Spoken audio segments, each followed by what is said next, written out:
자, 또 이제 불안이라고 하는 이제 개념도 이게 굉장히 중요한데요. 하이데거에게 불안이란 결국 죽음이다.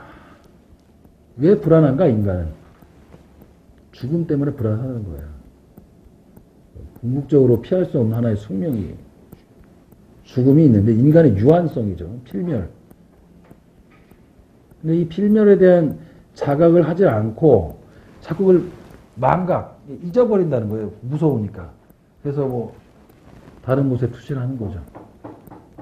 마약, 뭐, 사랑, 일, 뭐에 중독돼서 죽음이 임박해 있다는 걸 잊어버리려고 자꾸 딴 생각한다는 거예요.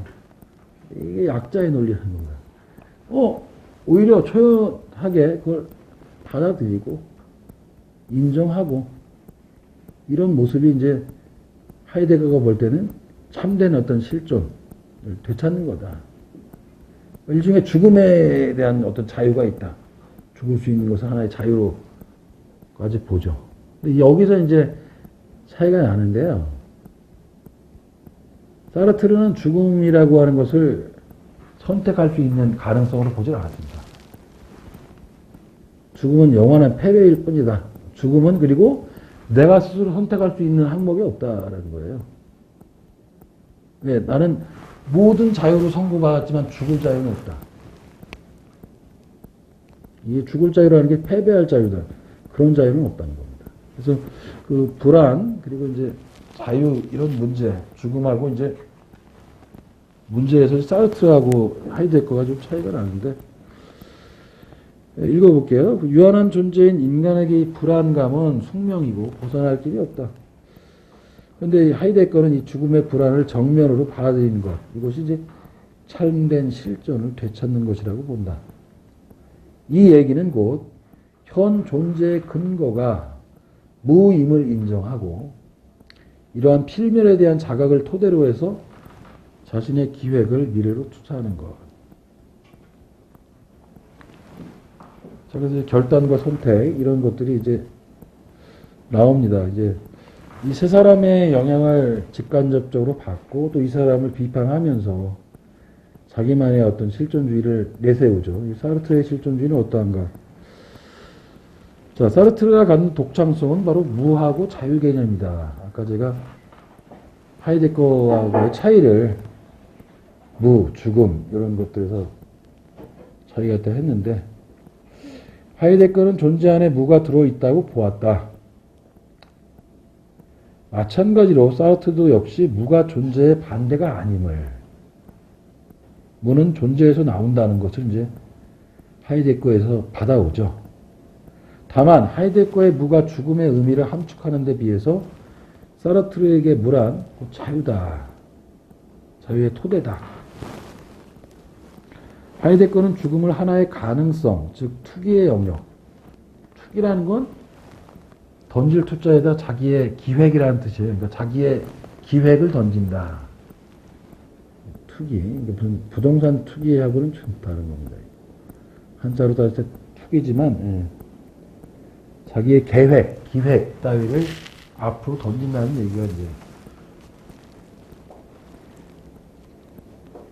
그렇지만 사르트르에게 죽음이란 가능성이 아니라 하나의 사실성, 곧 패배로 보았다. 이 사실성이라는 말은 하나의 어떤 주어진 것이라는 얘기입니다. 소요.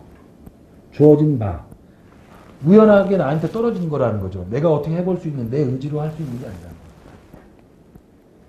그래서 뭐 이렇게 볼 수 있겠죠. 자살하는 사람은 자기 의지로 죽는 거 아니냐. 그건 이제 사르트르가 볼 때에는 결코 자유라든가 이런 그런 가능성의 차원이 아닌 다른 차원으로 봤어요. 어쨌든 죽음은 우리가 어쩔 도리가 없는 것. 태어나는 것도 마찬가지죠. 우리가 우리 의지로 태어나는 게 아니니까. 탄생, 죽음, 내 외모 이런 것들은 내 의지로 되는 게 아니라 주어진 거예요. 이게 사실성이라는 얘기입니다. 사실성. 문제는 이 사실성이 인간을 갖다가 정적인 존재로 만든다라고 주장하는 사람들이 있겠죠. 왜냐면 사르트르가 참여하는 지식인, 행동하는 지식인 해서 세계를 변혁시키려고 했을 때 누군가 네 외모도 못 바꾸면서 세상을 바꾸려고 하느냐 이런 얘기를 했단 말이죠. 그런데 이제 주어진 것 때문에 자기의 인생이나 운명이 결정되는 건 아니라고 보는 게 이제 사르트르가 보는 관점이죠. 왜? 어쩔 수 없는 게 분명히 존재하지만 그 어쩔 수 없는 것을 어떻게 해석하느냐에 따라서 자기 인생은 얼마든지 달라질 수 있다. 그리고 실제로 도저히 극복할 수 없는 무엇이 있다 해도 그러니까 해볼 필요도 없다라고 생각하는 건 실존의 모습이 아니라는 거예요. 우리가 지난번에 영웅의 모습, 정신분 속에서의 영웅의 모습은 뭔가 자기가 죽을 줄 알면서도 피하지 않는 것이 이제 영웅이라고 했는데, 그래서 뭐 도망을 던지면 자기한테 날아오잖아요. 피하지 않는. 누가 보면 굉장히 멍청한 미련한 짓인데, 어쨌든 자기가 하는 행동에 대해서 돌아오는 책임을 회피하지 않는 게 영웅이다. 마찬가지입니다. 사르트르도 비슷한 얘기라고 볼 수 있어요. 그런 면에서 저는 어떤 우리 이 사회의 구조의 가장 큰 문제는 책임을 지는 사람이 없다는 점이에요. 책임을 져야 할 사람들이 책임을 지지 않고 오히려 그 책임을 지지 않아도 될 사람들이 대신 책임을 지우게끔 강제하고 있는 사회. 이게 참 부끄럽죠. 부끄럽습니다. 공부를 하면서 사실 제가 공부하면서 어떤 걸 많이 느끼냐면 너무 화가 많이 나는데 알면 알수록 이게 모르는 게 약이라는 얘기 있잖아요. 그러니까 알면 알수록 나쁜 점이 좀 많은 것 같아요. 왜 그러냐면 사람이 오만해진다고 할까? 교만해지는 거죠. 남보다 좀 더 안다고 세상을 마치 저 위에서 내려다보는 것처럼 스스로 가끔 착각할 때가 있어요. 남을 자꾸 가르치려고 하고 내 말이 맞는 것 같고 더 그런 게 아닐 텐데 한가 책 속에서 글자 몇 줄 읽었다고 이게 아는 게 아닌데 자꾸 그럴 때가 있고 어떨 때 보면 그래서 뭐 그냥 적자처럼 돌멩이처럼 사는 것도 나쁘지 않겠다고 생각이 드는 게 고민이 없어지잖아요. 아니 뭐 그냥 이걸 안다고 크게 뭐 세상이 바뀔 것 같지도 않은데 차라리 그냥 모르면 고민도 없을 거 아닌가 뭐 이런 생각이 들 때가 있죠. 사실은 뉴스를 꽤 오랫동안 안 봤거든요. 뉴스를 보면 뭐 화나는 내용밖에 없는데 즐거운 내용 있나요? 그래서 잘 모르고 사는 것도 하나의 의식 없이 사는 것도 하나의 편안한 방편일 수 있겠다. 그런 생각을 합니다. 그리고 실제로 이 사르트르가 존재와 무에서도 그 얘기를 하죠. 인간에겐 누구나 즉자 존재가 되고 싶은 열망이 있다. 사물처럼 되고 싶은. 저도 같은 그런 생각을 하게 되는데 이 책임 문제가 굉장히 중요하죠. 행동을 했으면 책임이 다 따르게 되고 그 책임이 항상 자기한테 무게 있게 다가오니까 항상 그걸 짐에 짊어지면서 살아가는 것. 이게 이제 실존의 모습인데 그냥 비동사로 있으면 안 될까? 안 될 건 없겠죠. 한번 살아보시면 어떤 게 더 좋은지. 저도 비동사로 좀 살아봤는데 편안한 듯 하지만 정말로 이거 진짜 사는 건 아니구나. 진짜 무의미하게 사는 것 같다는 생각이 들어서 편하지만 어떤 쾌락이 없어요.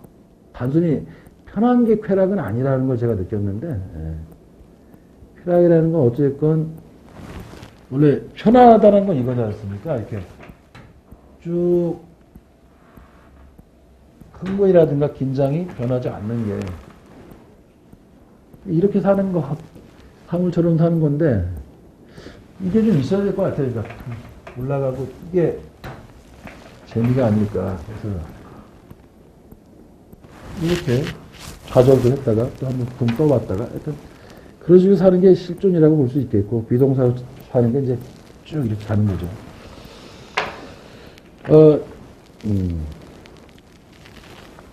그래서 사르트르에게 죽음은 가능성이 아닌 하나의 사실성. 그래서 그 패배로 보았다. 패배. 죽음이 패배라는 거는 이제 이렇게 볼 수 있을 것 같아요. 죽고 나면 저는 즉자가 되는 거죠. 의식이 없지 않습니까? 그러면 나는 남들에 의해서 좌우되는 존재잖아요. 일방적으로 변명도 못한 채, 그놈 이렇게 살다 죽었는데 어떤 놈이었어. 뭐라고 떠드는 것에서 아무런 항변 못한다는 겁니다. 그러니까 빛깔 아무리 잘 살았어도 내가 잘 살았다는 걸 표현하는 건 남이라는 얘기잖아요. 내 모든 존재는 남에 맡겨져 있다. 이건 이미 사르트르가 볼 때 패배라는 겁니다. 어떤 방식으로든 이건 뭐 이미. 죽음은 어떤 가능성이 아니라 하나의 가능성의 소진. 그런 거죠. 자, 사르트르는 현 존재를 초월성과 사실성, 앞서서 말씀드린 것처럼 주어진 것으로 규정을 했다. 바로 이제 의식이 초월성인데, 앞서서 훗설은 지향성으로 표현했지만 이 말을 조금 바꿔서 사르트르는 이제 초월성이라고 표현합니다. 자기를 부단히 깨고 앞으로 나아가는 것. 그것이 이제 자기 초월인데요. 그 초월성이란 의식과 의식이 지향하는 대상 사이의 관계 혹은 뭐 거리를 의미한다. 이는 대상이 의식 외부에 있음과 한편으로는 대상으로 향하는 의식의 운동을 의미한다. 그러니까 이제 의식을 운동하는 것이죠. 그래서 아까 제가 정신현사 제목 부제부터 변증법적 운동, 이런 운동, 의식 이런 것들이 왜 해결에서부터 왔는지. 그런 이제 운동이에요. 초월성이라는 건. 그 의식의 대상을 자신의 목표로 설정하는 행위를 정립이라 본다. 정립. 이는 어떤 사물이 존재함을 긍정하거나 혹은 규정하는 그런 의식장입니다. 그런데 의식은 외부 대상만이 아니라 자기를 대상으로 삼을 수 있다. 이게 중요한 거죠. 앞서서 의식은 항상 무언가에 대한 의식일 수밖에 없다. 그래서 항상 그 무언가에 해당하는 대상이 존재해야 되는데 그 대상으로 삼을 수 있는 게 사물만이 아니라 자기도 대상으로 삼을 수 있다는 거죠. 이게 이제 의식이 갖고 있는 일종의 이중구조. 대상의식과 자기의식을 동시에 갖고 있다는 거죠. 이걸 반성적인 의식이라고 하죠. 인간 주체는 결국 반성할 수 있는 존재잖아요. 동물에게도 무슨 의식이 있을 수 있을지 모르지만 동물은 적어도 반성하지 못하죠. 인간의 경우는 자기 스스로를 자기가 바라볼 수 있다는 거예요. 근데 이게 가능하려면 어찌됐건 자기 내에서 내적인 분열이 있어야 되잖아요. 똑같으면 같은 것은 같은 걸 바라볼 수 없으니까 항상 바라보려면 제가 이제 보는 건 항상 거리의 문제라고 말씀드렸는데 적당한 거리가 있어야 보일 거 아닙니까? 그러면 내가 하나로 있을 수 없고 반성하는 의식과 반성되는 의식으로 나눠져야 된다는 거예요. 이게 이제 분열인 건데 이게 아주 의식이 갖고 있는 독특한 구조죠. 그래서 이 대상에 대한 의식은 정립인데 비해서 자기의식, 자기가 자기를 의식하는 것은 비정립적인 의식이라고 하는데 그 내용을 한번 보겠습니다. 외부 대상에 대한 의식이 정립적인데 반하여 자기의식은 자신도 의식하지 못하기 때문에 비정립적인 의식이다. 밑에 담배를 새는 경우를 들고 있는데 책에서 내가 담배를 새고 있을 때 실제로는 담배를 대상으로 삼고 있잖아요. 담배가 몇 개 피 있구나. 내가 지금 몇 개 갖고 있구나. 대상에 대한 의식, 즉 담배를 새고 있는 거는 담배를 대상으로 하는 의식인데 그때 담배를 새고 있는 나를 의식을 못한다는 거죠. 담배가 몇 개 있구나를 하지만 실제 그 상황에서 내가 그 담배를 새고 있다라는 나는 의식을 못한다는 건데 의식을 못한다고 해서 이게 없는 건 아니라는 겁니다.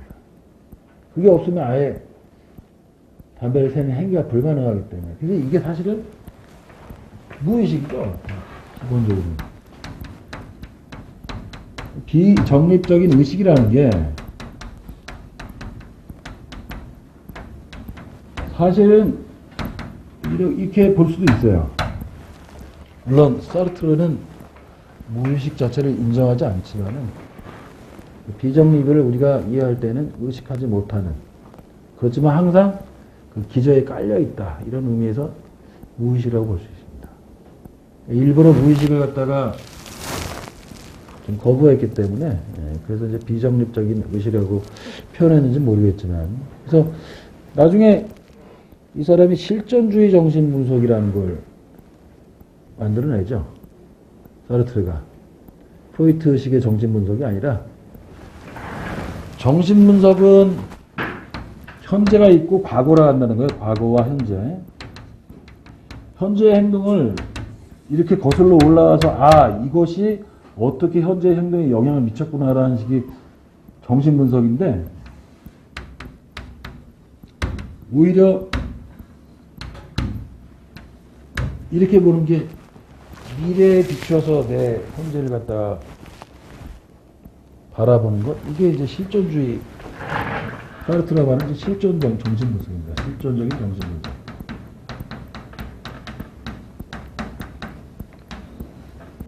독특한 자기만의, 이걸 가지고 여러 문학 작가들을 분석을 하죠. 자기가 세운 실존주의 정신 분석을 가지고. 쉽게 말하면 정신 분석, 통상 우리가 이해하는 프로이트식의 정신 분석에는 미래가 없다는 거예요. 현재와 과거, 특히 과거가 결정을 해놨다는 말이잖아요. 내가 지금 이 행동을 하고 있는 건 과거의 어떤 트라우마, 과거의 어떤 외상적인 사건이 나를 이렇게 하도록 만들었구나, 뭐 이런 걸 분석하는 게 정신 분석이라고 할 때, 이건 뭐 어쨌건 미래하고 관계가 없는, 자기는 그래서 오히려 미래하고 현재만은 이렇게 현재 나를 깨부시고 부단히 앞으로 나아가는 자기의 어떤 철학에 비추어 볼 때 과거만 강조하는 정신 분석은 의미가 없겠죠.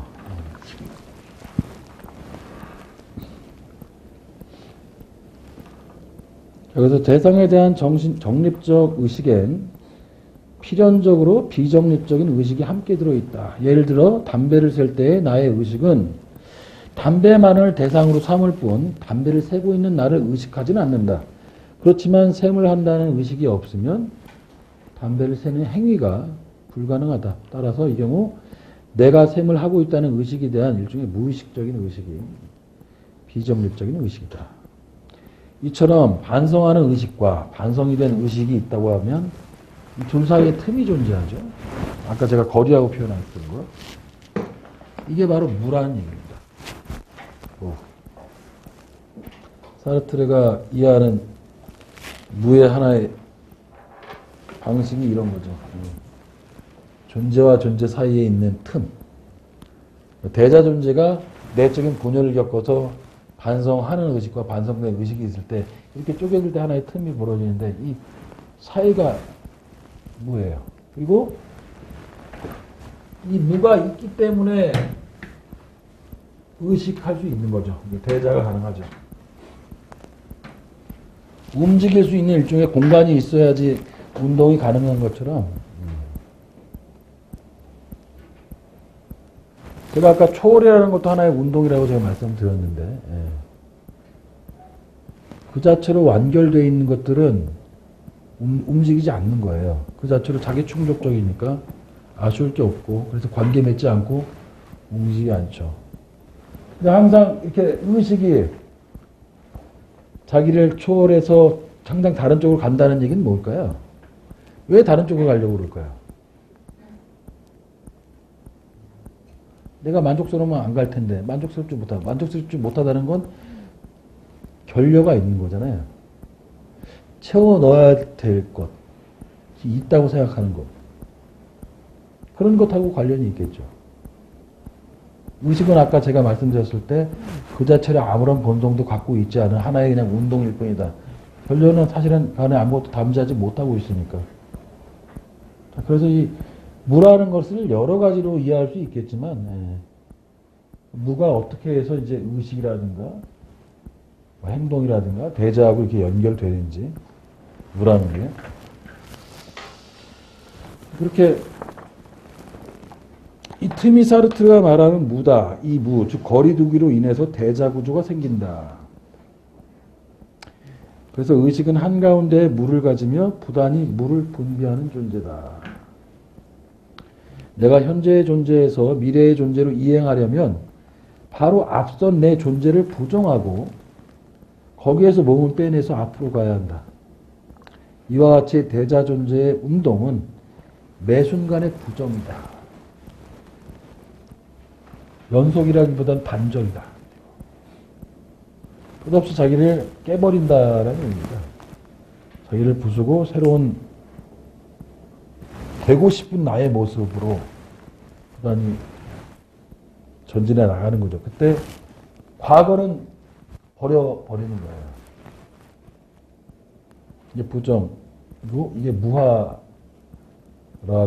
표현이 되죠. 무화. 가끔 과거에 연연해서 사는 사람들 있잖아요. 내가 예전에 어땠는데, 내가 예전에 잘 나왔는데, 뭐 이런 식의. 근데 그것을 어떻게 보면 그것 자체가 하나의 계기가 될 수 있겠죠. 내가 이렇게 과거에 잘 나갔던 능력이 있는 놈인데 내가 왜 이렇게 살고 있지라고 어떤 하나의 계기가 될 수 있지만, 계기 차원에서 그쳐야지 어떻게 보면 이걸 갖다가 거기에 매몰려가지고 거기서 고착돼 버리는 사람이 있잖아요. 옛날에 내 모습을 보면서 계속 미소 짓고 아 이때 좋았는데 이건 의미가 없습니다. 왜냐하면 즉자 상태니까 과거의 내 모습은 바꿀 수가 없는 거죠. 이미 지나가 버린 과거는 바꿀 수가 없는 거예요. 그래서 실존이라는 건 항상 현재가 주가 됩니다. 현재. 왜냐하면 미래도 즉자거든요. 되고자 하는 미래도 내가 정해놓은 미래잖아요. 난 이렇게 되고 싶다고. 변경이 안 돼. 즉자잖아요. 그러니까 실제로 계속 움직이고 있고 변화 생성하는 건 나밖에, 현재의 내 모습밖에 없거든요. 물론 그게 계속 부정되고 과거로 뒤로 밀려가지만 어찌됐건 그 현재라는 시점이 가장 중요한 겁니다. 그래서 실존을 다른 말로 현존이라고도 표현을 하죠. 현존.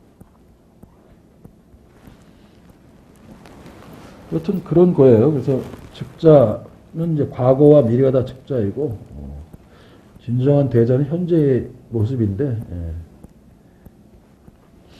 그래서 우리가 앞서서 사람은 누구나 즉자 상태로 되고 싶다라고 할 때에는 미래의 내 모습도 즉자이기 때문에 그런 의미도 담겨 있다고 볼 수가 있어요.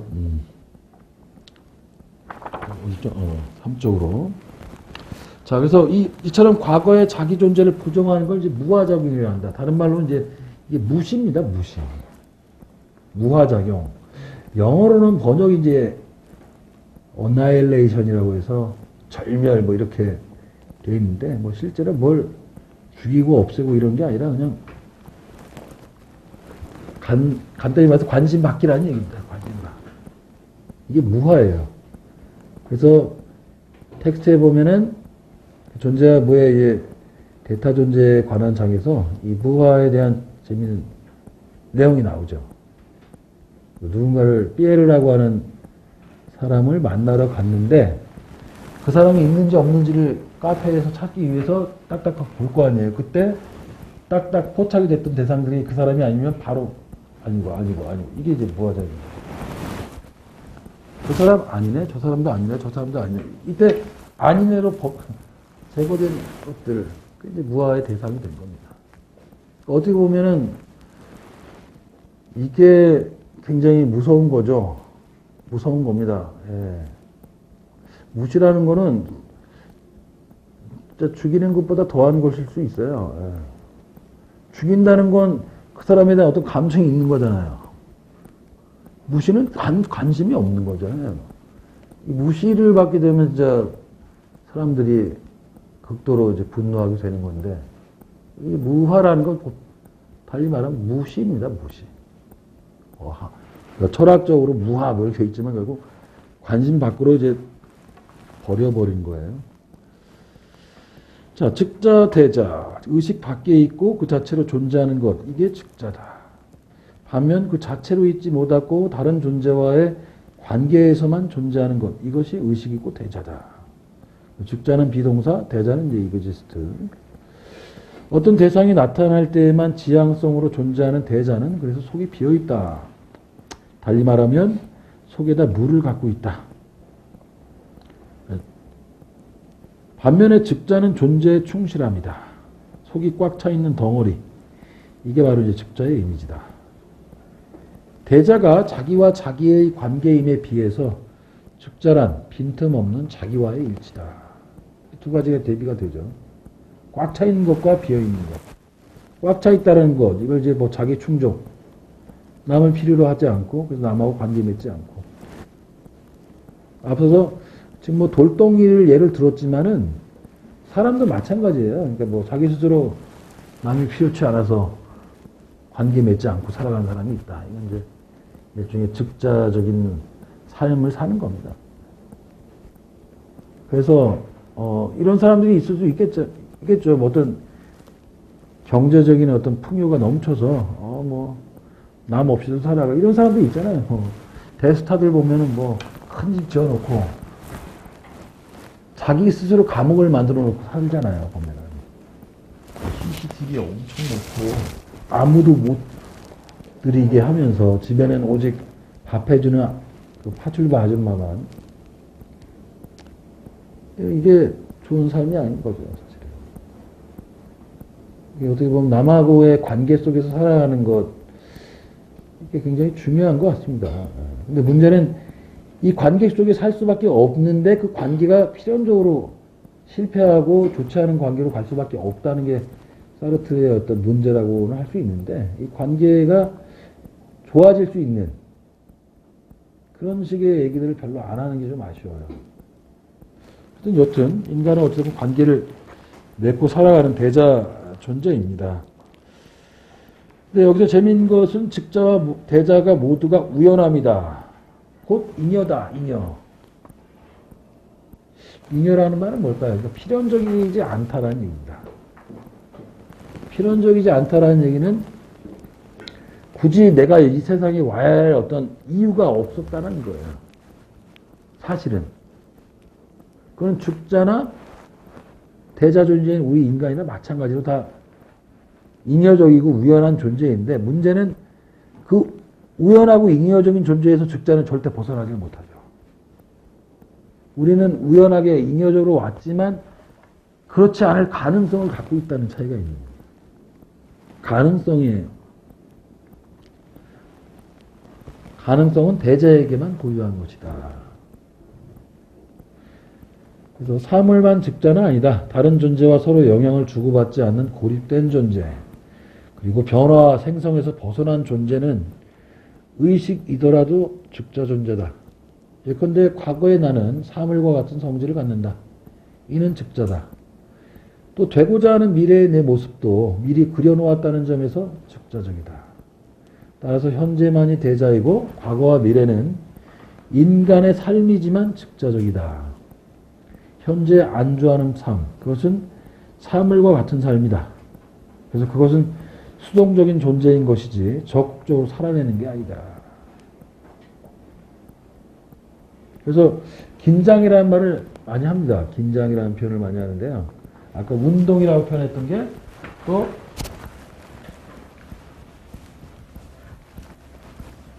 달리 표현하면 뭐 경련이라고도 하고 뭐 긴장이라고도 하고,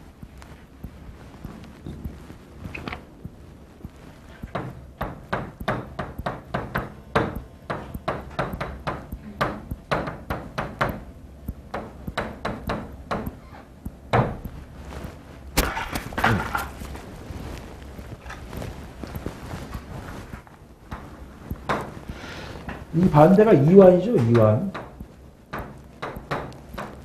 이완된 삶, 늘어진 삶이잖아요. 그러니까 쉽게 말하면 좀 퍼진 건데, 그래서 이 자기 스스로 매 순간 긴장하고 그게 살아가는 게 아주 귀족적인 삶이고, 그 사람을 평가하는 기준이라고 얘기했다는데, 그래서 꾸미는 게 굉장히 필요하다고 얘기를 해요. 쉽게 말해서 그냥 반이만 형태. 뭐 옷이 중요해? 뭐 사람이 내면이 중요한 거지 뭐 외면이 중요하냐? 뭐 가령 강사 입장에서는 아니, 강의 내용이 중요한 거지, 옷, 뭐 어떻게 입고 온들 뭐 어때, 그게.